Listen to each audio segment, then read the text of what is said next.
नमस्ते, सदावत सले मातृभूमि, जय हिंद दोस्तों। दिन भर क्या रहा है स्पेस डिफेंस और इंटरनेशनल गलियारे से इस वीडियो में करके जान लेते हैं।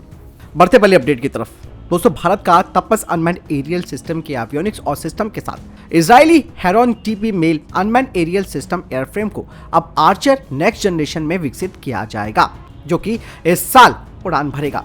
जिसके बारे में मैंने आपको बताया भी था कि ये 300 किलोग्राम के हथियार, जिनमें कि 100 और 80 GMs को ये ले जा सकेगा। HAL की तरफ से ये कहा जा रहा है कि भारत का एक सशस्त्र मेल अनमैन्ड एरियल सिस्टम इजरायली एरोस्पेस इंडस्ट्रीज के साथ सहयोग कर रहा है, जिसे कि स्वदेशी हथियार प्रणालियों के साथ साथ कई महत्वपूर्ण प्रमुख तकनीकों से भी लैस किया जा सकता है, जो कि पहले मेल तपस क्लास के अनमैन्ड एरियल सिस्टम के लिए विकसित की जा चुकी हैं।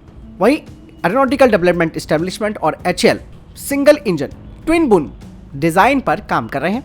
यानी कि दोस्तों, यहाँ पर ये बात साफ हो चुकी है कि जो भारत का तपस अनमैन्ड एरियल सिस्टम है, उसके एवियोनिक्स और सिस्टम को Israeli Heron TP unmanned aerial system के एयरफ्रेम पर संयुक्त रूप से जोड़कर एक Archer next generation armed UAV बनाया जाएगा। बढ़ते नेक्स्ट अपडेट की तरफ। दोस्तों, new space and research technology ने कहा कि भारतीय सेना ने 2021 में 100 स्वार्म ड्रोन्स के लिए करीबन $15 मिलियन का कॉन्ट्रैक्ट किया था और उसकी डिलीवरी अब वो जल्द ही शुरू करने वाला है। और आपको बता दें कि ये जो कॉन्ट्रैक्ट था वो सेना की फास्ट ट्रैक खरीद के पहल के माध्यम से किया गया था, जिसे कि पिछले साल पूर्वी लद्दाख में जब चाइना के साथ गतिरोध बढ़ गया था तब लॉन्च किया गया था। बढ़ते अगले अपडेट की तरफ। दोस्तों, अमेरिकी F-16 लड़ाकू विमानों की एक जोड़ी येलहंका वायुसेना अड्डे पर पहुंच गई है, जहां कल से शुरू होने वाले एरो इंडिया 2023 में वे अपना डेमोन्स्ट्रेशन दिखाएंगे। इसके अलावा अमेरिका की तरफ से 2 अमेरिकी 5वीं पीढ़ी के F-35 जेट्स भारत पहुंचेंगे। दोस्तों, F-35 fighter jet arrow India 2023 में अपना स्टैटिक और फ्लाइट का डेमोन्स्ट्रेशन करेगा। और ऐसे ही कहा जा रहा है कि B-1 स्ट्रैटेजिक बॉम्बर और बोइंग का F-15 और F-18 फाइटर जेट्स करेंगे।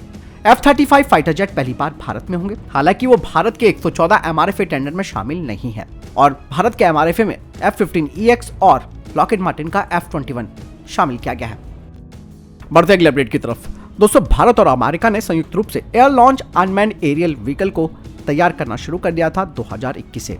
दरअसल अब खबर सामने आ रही है कि पहले प्रोटोटाइप की पहली फ्लाइट इस साल में आयोजित की जाएगी और इस दौरान इसे C-130J सुपर हरकुलिस से लॉन्च और रिकवर किया जाएगा। और भारत और अमेरिका एक दूसरे के साथ ज्वाइंट इंटेलेक्चुअल प्रॉपर्टी राइट्स को भी शेयर करेंगे और दोनों ही देश इस air launch unmanned aerial vehicle के भविष्य के संस्करणों पर भी काम करेंगे, जिससे कि भविष्य में air launch unmanned aerial vehicle को दोनों ही देश इसके अलग वेरिएंट्स बना सकते हैं और इसमें किसी की परमिशन की जरूरत नहीं पड़ेगी।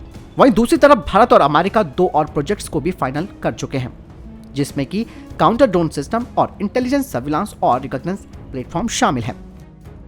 बढ़ते हैं नेक्स्ट अपडेट की तरफ। दोस्तों, भारतीय नौसेना ने योजना बनाई है कि उनके MiG-29K फाइटर जेट्स के इंजनों का अब आर्टिफिशियल इंटेलिजेंस के जरिए मेंटेनेंस किया जाएगा, जिसमें कि इंजनों के हेल्थ यूजेस और मॉनिटरिंग सिस्टम के लिए आर्टिफिशियल इंटेलिजेंस का इस्तेमाल किया जाएगा, ताकि डेटा का एनालिसिस समय पर किया जा सके, ताकि एयरक्राफ्ट का फास्ट टर्न अराउंड टाइम हो सके और इनकी बेहतर मेंटेनेंस हो सके। दरअसल RD-33M के इंजन को भारत लोकली स्तर पर तैयार करता है, लेकिन अभी तक इन इंजनों में कोई बड़ा सुधार और बदलाव नहीं किया गया है और इनके फेलियर का एक हाई रेट भी है, जिससे कि इस एयरक्राफ्ट का हायर डाउन टाइम भी है। बढ़ते अगले अपडेट की तरफ। दोस्तों, भारत और जापान ने हाल ही में, आप सबको मालूम है कि एयर एक्सरसाइज की थी। अब उसके बाद दोनों देशों की सेनाएं चौथे एडिशनल धम गार्डियन 2023 को करने जा रही है, जो कि 7 फरवरी से 2 मार्च तक चलेगा। दोस्तों, ये एक्सरसाइज पहली बार जापान में होगी, क्योंकि इससे पहले के तीनों जो संस्करण थे वो भारत में आयोजित किए गए थे। इस बायलैटरल एक्सरसाइज का focus counter terror tactics, combat exercise range और ट्रेनिंग पर होगा।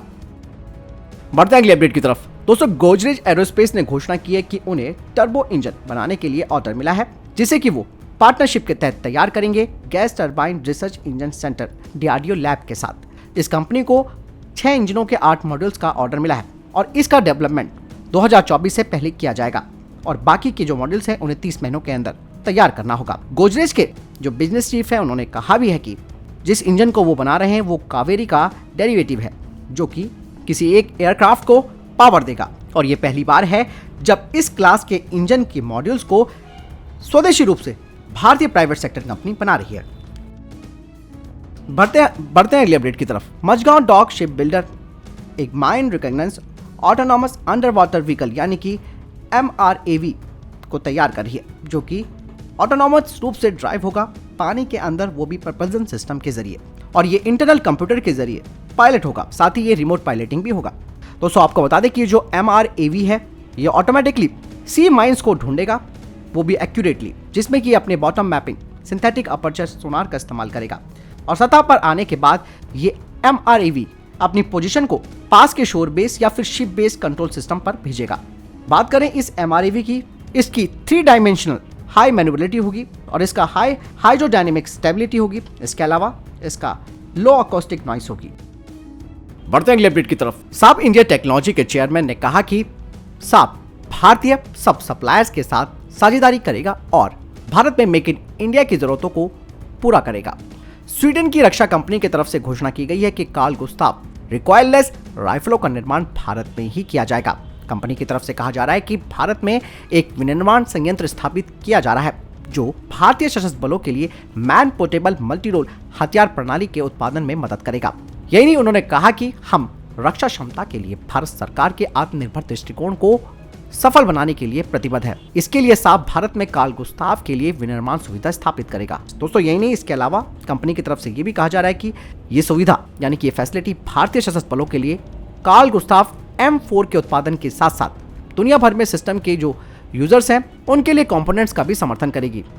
बढ़ते हैं अगले अपडेट की तरफ। दोस्तों यूनाइटेड किंगडम उत्तर प्रदेश में डिफेंस एंड एरोस्पेस के साथ मेडिकल क्षेत्र में एक बड़ा निवेश करेगा। इसके लिए उन्होंने उत्तर प्रदेश के मुख्यमंत्री योगी आदित्यनाथ के साथ भी बातचीत की है। यूके के मिनिस्टर एलेक्स चॉक की तरफ से कहा जा रहा है कि हम उत्तर प्रदेश में विशेष तौर पर डिफेंस सेक्टर में अपनी साझेदारी निभाने के लिए प्रतिबद्ध हैं।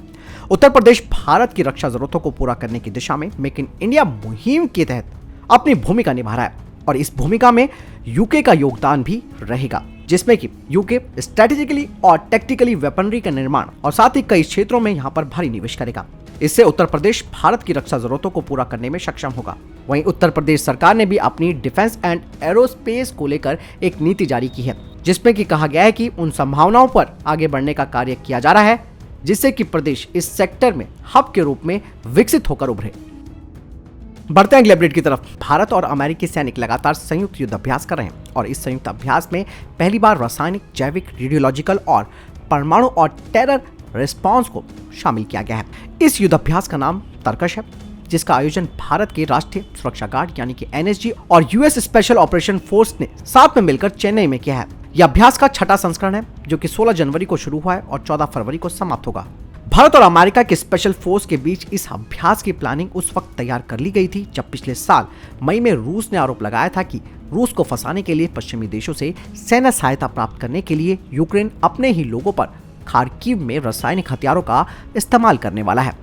खबर यह आ रही है कि चेन्नई में चल रहे अभ्यास के दौरान किए गए विभिन्न आतंकवाद विरोधी अभ्यासों में आतंकवादियों के द्वारा रासायनिक और जैविक हमलों का मुकाबला करने के लिए भी एक अभ्यास को शामिल किया गया था।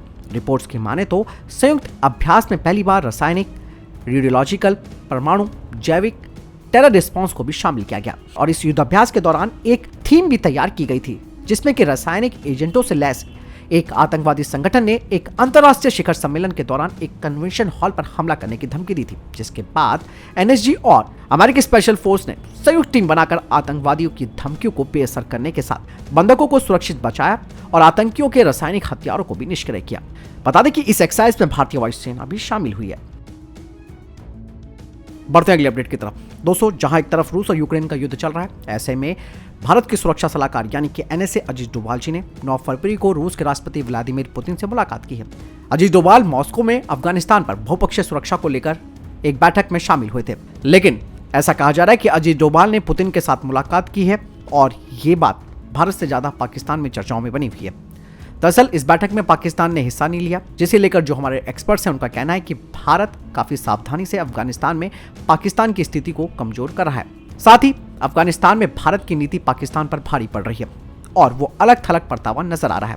बता दें कि NSA अजीत डोभाल ने रूसी राष्ट्रपति व्लादिमीर पुतिन से मुलाकात की है और रूस में जो भारत का दूतावास है उनकी तरफ से ट्वीट करके बताया गया है कि इस मुलाकात के दौरान दोनों देशों ने द्विपक्षीय और क्षेत्रीय मुद्दों पर चर्चा की है। भारत रूस रणनीतिक साझेदारी को लागू करने की दिशा में काम को जारी रखने पर भी सहमति बनी है। कहा यह जा रहा है कि भारत के राष्ट्रीय सुरक्षा सलाहकार अजीत डोभाल जब रूस पहुंचे थे, इस दौरान दुनिया भर के देशों की नजर उन पर बनी हुई थी, क्योंकि लंबे समय से रूस और यूक्रेन का युद्ध चल रहा है। ऐसे में मुलाकात काफी अहम मानी जा रही है।